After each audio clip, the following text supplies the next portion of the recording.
William Shakespeare. Ah, esse nome já traz um monte de coisa à cabeça, né? Teatro, poesia, história. Mas e se ele fosse mais do que só um dramaturgo? A gente vai ver hoje como Shakespeare não só mudou a história que conhecemos, mas como ele também pode, quem sabe, nos dar umas dicas para lidar com os nossos próprios desafios. Para começar, vamos direto para uma das frases mais famosas que existem.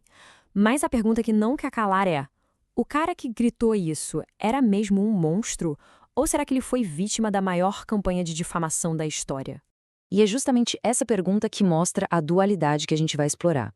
De um lado tem o Shakespeare historiador, o criador de vilões que a gente nunca esquece, e do outro, o Shakespeare conselheiro, quase um coach, uma fonte de sabedoria para a vida.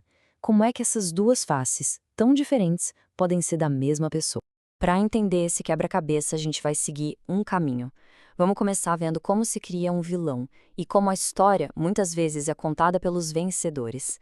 Depois a gente dá uma virada e olha para a obra dele quase como um texto sagrado, buscando guias para a nossa vida e, no final, tentando entender o poder das histórias que a gente conta.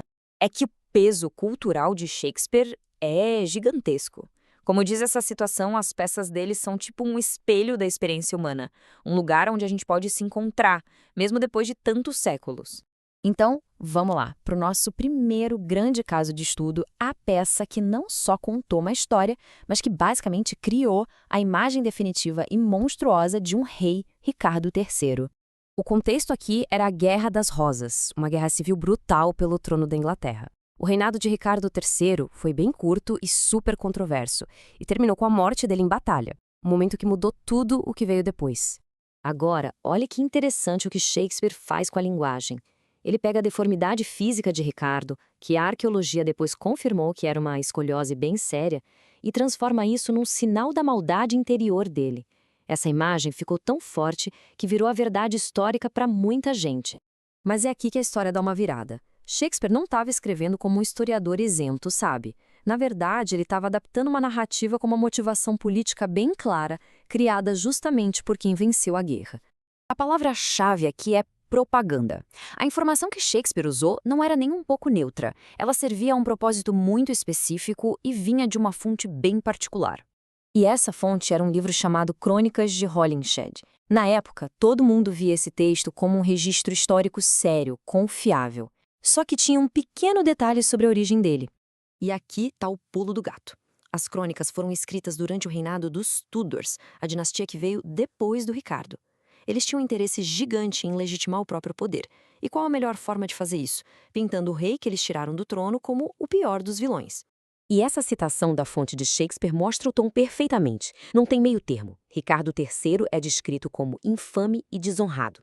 Shakespeare pegou essa narrativa pronta e a transformou em arte imortal no palco. Basicamente, ele transformou propaganda política em um clássico.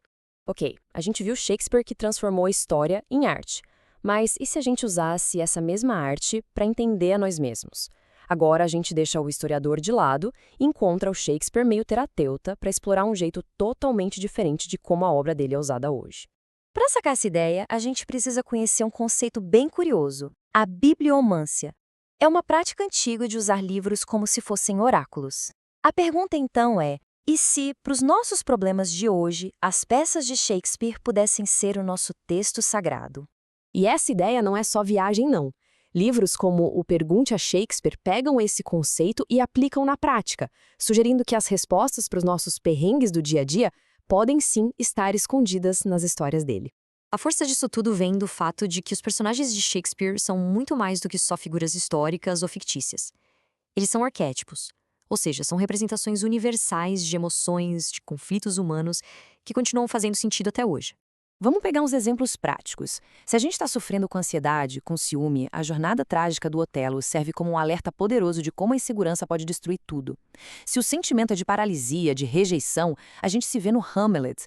E quando parece que simplesmente tudo está dando errado? Bom, talvez a resposta não esteja no drama, mas na confusão mágica de uma comédia. E isso leva a gente para uma ideia divertidíssima. Em vez de se estressar com aquelas coisinhas que dão errado no dia, que tal mudar a perspectiva? Sonho de uma noite de verão dá uma sugestão. Bota a culpa nos duendes.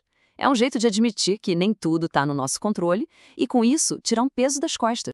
A estrutura dessa peça, na verdade, é uma grande metáfora sobre como a gente resolve problemas.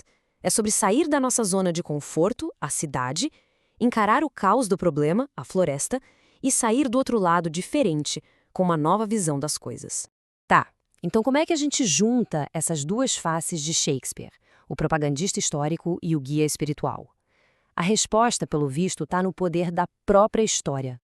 Olha só esse comparativo. Em Ricardo III, a história serve ao poder político, criando um arquétipo da ambição para justificar uma dinastia. Já no Pergunte a Shakespeare, as histórias servem para a gente, como indivíduos, oferecendo arquétipos para a gente navegar a nossa própria vida. A ferramenta é a mesma, criar histórias arquetípicas, mas o objetivo é completamente diferente. E é aí que a gente chega no ponto central. A verdadeira genialidade de Shakespeare talvez não estivesse em contar os fatos com precisão. Estava em criar narrativas tão poderosas, tão atemporais, que elas conseguem dar sentido tanto ao caos da história, quanto ao caos da nossa própria vida. Isso tudo nos deixa com uma pergunta para pensar. A história que Shakespeare contou sobre Ricardo III pode não ser factualmente correta, mas ela revela uma verdade profunda sobre a ambição humana. Então, onde é que mora a verdade de uma história? Nos fatos que ela conta ou no que ela nos ensina sobre nós mesmos?